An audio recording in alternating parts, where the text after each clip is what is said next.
जय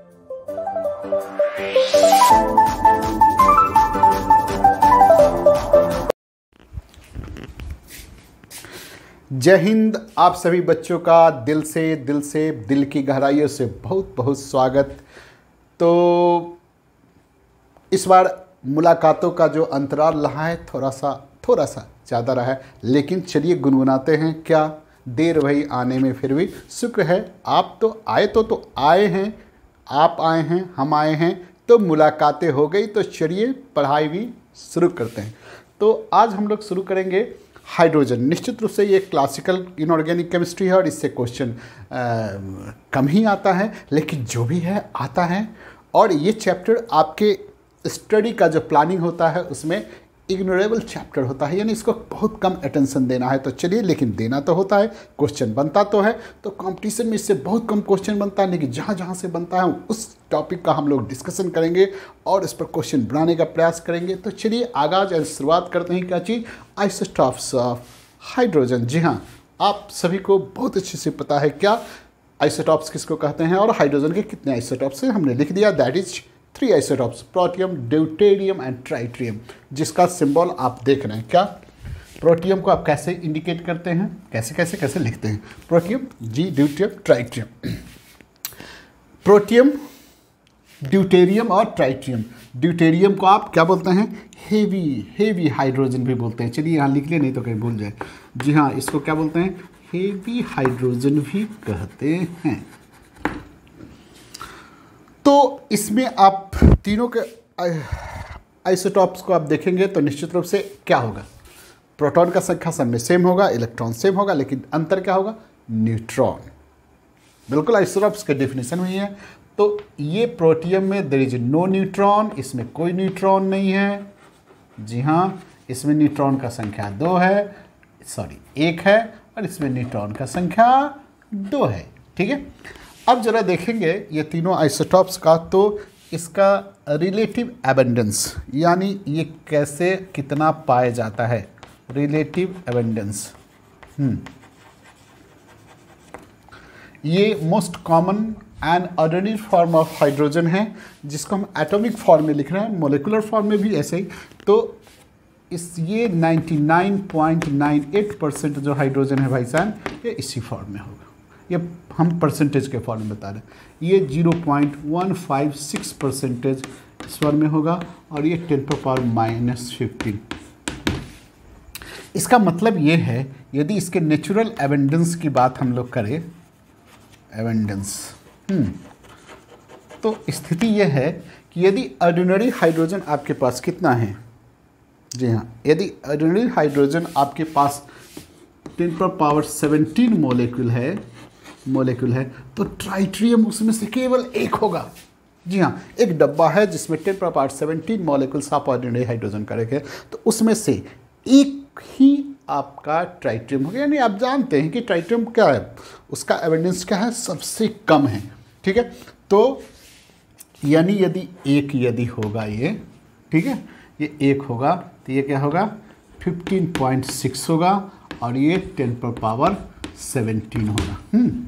ठीक है, यानी यही जो अभी आप समझा रहे थे कि 100 मतलब यदि किसी ऑर्डिनरी मिक्सचर ऑफ हाइड्रोजन में ट्राइटियम आपका कितना होगा, तो देख रहे हैं माइनस के फॉर्म में, माइनस के फॉर्म में दे लिए, ये 1 होगा तो ये कितना होगा? 10⁻⁻17। यानी सिंपल सा बात है कि प्रोटियम का ऑकरेंस सबसे ज़्यादा होता ही है, वो तो सबसे कॉमन बात है। ट्राइटियम का सबसे कम, और कम में क्या यूँ कह सकते हैं, it occur in extremely tracer amount. This is occur in extremely tracer, बहुत कम अमाउंट में होता है। और दूसरी बात या तीसरी बात यदि आप इसके बारे में डिस्कस करेंगे तो ये भाई साहब क्या है? रेडियो एक्टिव है। रेडियो एक्टिव है, ये नॉन रेडियो एक्टिव है, नॉन रेडियो एक्टिव, ये भी non radio active, radio active, non radio active है। अब जरा देखेंगे इसको आगे कि ये जो ट्राइटियम है, ये ट्राइटियम इसको देखिए, ये ट्राइट्रियम जो आपके अपर लेयर ऑफ एटमॉस्फेयर में इसका फॉर्मेशन होता है by the nuclear fission reaction which is initiated by attack of cosmic rays. और आर्टिफिशियली यदि आप इसको बनाना चाहेंगे लैब में तो थोड़ा सा आपको मेहनत करना पड़ेगा। थोड़ा सा क्या करना पड़ेगा, मेहनत करना पड़ेगा, लिथियम लाना पड़ेगा। लिथियम, देखिए लिथियम, उस पर आपको न्यूट्रॉन से अटैक कराना पड़ेगा, तो फिर आपका हीलियम का फॉर्म बनेगा। देखिए हीलियम का आइसोटॉप्स बनेगा और देखिए देन आपका ये ट्राइट्रियम तैयार हो जाएगा। ट्राइट्रियम मतलब ये क्या, ये 1H3। तो देखिए क्या होगा, कैसे बना ये आर्टिफिशियली ये बनता है ऐसे। और ट्राइट्रियम one of the most effective radio active में इसका नाम आता है। तो इट गेट स्पॉन्टेनियसली डिकम्पोज्ड, ये डिकम्पोज्ड हो जाएगा और डिकम्पोज्ड होकर के लो एनर्जी प्रोड्यूस करेगा, साथ साथ उसमें बीटा पार्टिकल्स का इमिशन होगा। जैसे तो ये तो हम कहें कि कैसे आप बनाते हैं, आर्टिफिशियली आप ऐसे ही बनाते हैं, आर्टिफिशियली प्रिपेयर्ड, प्रिपरेशन किसका, जी हाँ ट्राइट्रियम का बनता है। और क्या बोले हैं कि ये ट्राइट्रियम क्या है, रेडियो एक्टिव है। तो रेडियो एक्टिव सब्सटेंस है, तो रेडियो एक्टिव होने के कारण तो इस तरह हम ये बता सकते हैं कि ट्राइट्रियम किस ढंग से डिकम्पोज्ड होता है। कैसे डिकम्पोज्ड होगा, जी हाँ ये रेडियो एक्टिव सब्सटेंस है। तो देखिए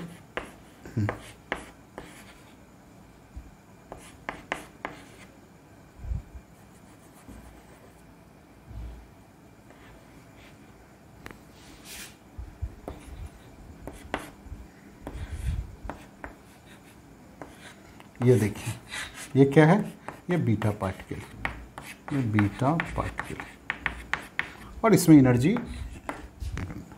रेडिएट होता है। और इसका half life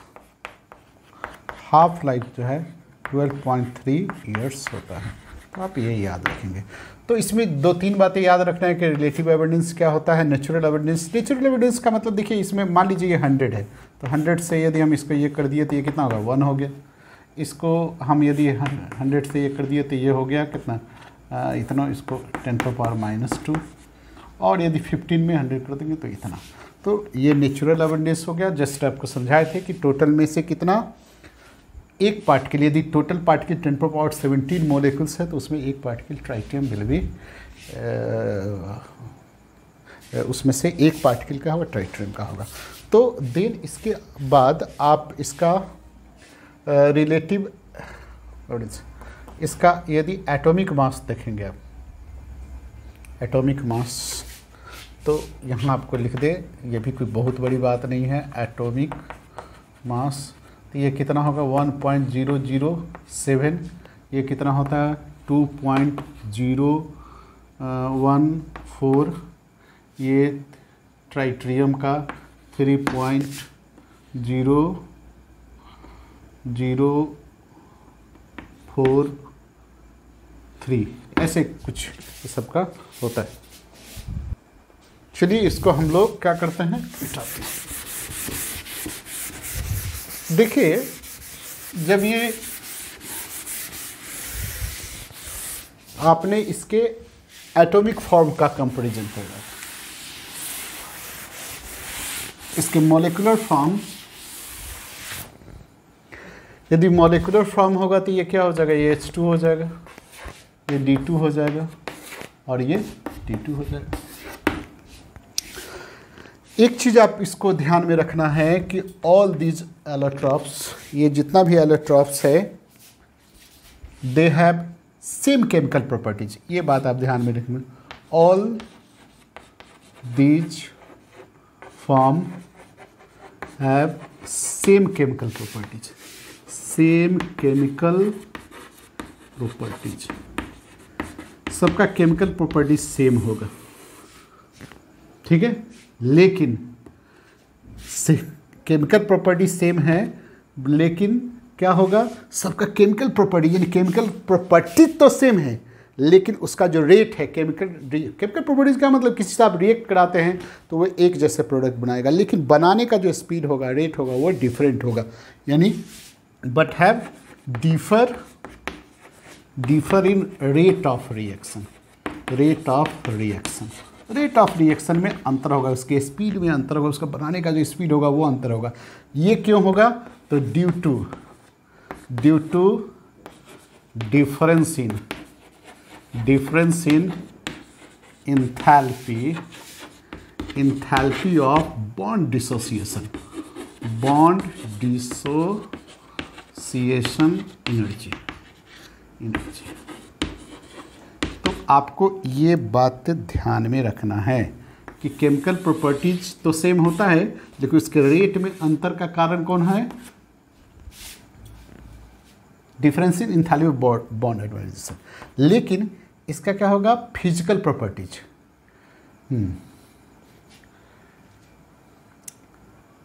all these form have different physical properties इसका अलग अलग होगा, फिजिकल प्रॉपर्टी से नहीं होता। और ये इसका कारण क्या है, due to difference in atomic mass या इसी को बोलते हैं आइसोटॉपिक इफेक्ट। देखिए एक चीज़, ये जो फॉर्म आप लिखे हैं H2D2, इसका आप NCERT में एक डाटा बना हुआ है। NCERT में तो एटॉमिक फॉर्म वाले का और साइड बुक्स की किसी में देखेंगे तो तीनों का आपका दिया हुआ है। वैसे भी NCERT में जो दिया हुआ है तो क्या होगा, बॉइलिंग पॉइंट किसका होता है, मॉलिक्यूलर फॉर्म का होता है। मेल्टिंग पॉइंट किसका, molecular form. Enthalpy of atomisation किसका होगा, मॉलिक्यूलर फॉर्म का। एटॉमिक फॉर्म का तो होगा नहीं।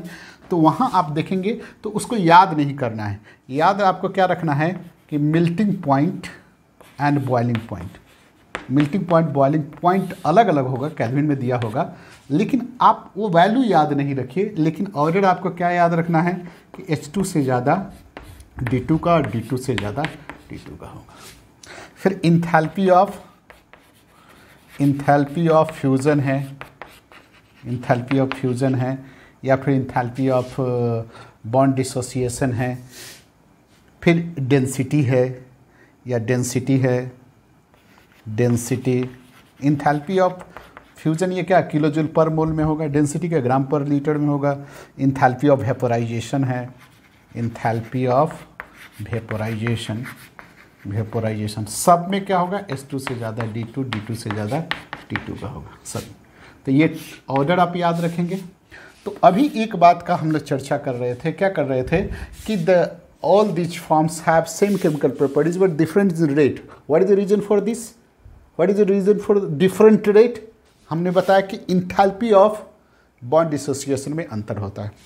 और फिजिकल प्रॉपर्टीज डिफरेंस का क्या कारण है, आइसोटॉपिक इफेक्ट। आइसोटॉपिक इफेक्ट का मतलब है कि the different forms they have different properties due to difference in mass, atomic मास।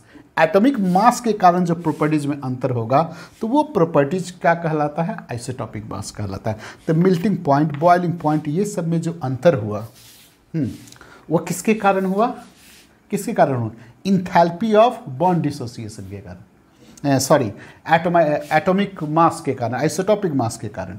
और केमिकल प्रॉपर्टीज के रेट में अंतर हुआ, स्पीड में अंतर हुआ। रेट और स्पीड में अंतर है, रेट ऑफ रिएक्शन आप जानते हैं, स्पीड अलग चीज़।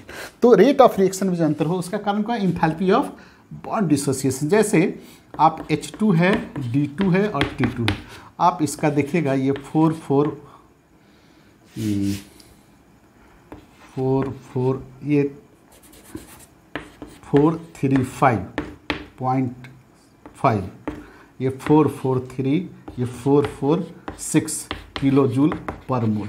ये क्या है, ये बॉन्ड इंथैल्पी ऑफ, ये enthalpy of bond dissociation energy. देखिए देख रहे हैं। तो केमिकल प्रॉपर्टीज यानी केमिकल रिएक्शन करने में क्या होगा, पहले ये मॉलिक्यूलर को एटॉमिक फॉर्म में आना होगा। तो एटॉमिक फॉर्म में आने के लिए क्या होगा, यहाँ ज़्यादा एनर्जी लगता है, ज़्यादा एनर्जी लगता है तो इसका रेट क्या होगा, कम होगा। ज़्यादा एनर्जी लगता है मतलब देरी से टूटेगा। जैसे देखिए ये इसका इस दोनों को कंपेयर करके देखिए, H2 और D2 का, यहाँ देखिए इसके D2 को DD में कन्वर्ट होना, एटॉमिक फॉर्म में होने में 443 किलो जूल पर मोल लगेगा, जबकि यहाँ 435 H2 को यानी प्रोटियम को H2 फॉर्म से एटॉमिक फॉर्म में, मोलिकुलर फॉर्म से एटॉमिक फॉर्म में आने में कितना 435 किलो जूल पर मोल लगेगा, यानी कम लगेगा। तो निश्चित रूप से ये ज़्यादा तेज़ी से टूटेगा यानी ज़्यादा रिएक्ट करेगा। यही कारण है कि जब आप प्रोटियम को, ये एग्जाम्पल है बुक में दे, प्रोटियम को जब आप क्लोरीन से आप रिएक्ट कराते हैं तो उसका स्पीड 13.4 टाइम्स मोर होता है ड्यूटेरियम को जब आप क्लोरीन से रिएक्ट कराते हैं।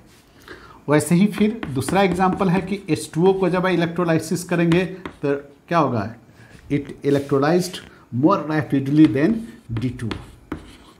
तो दोनों इलेक्ट्रोलाइज हो रहा है, यहाँ देख रहे हैं, लेकिन दोनों का क्या है, स्पीड में अंतर है। उसका कारण क्या है, enthalpy of bond dissociation energy.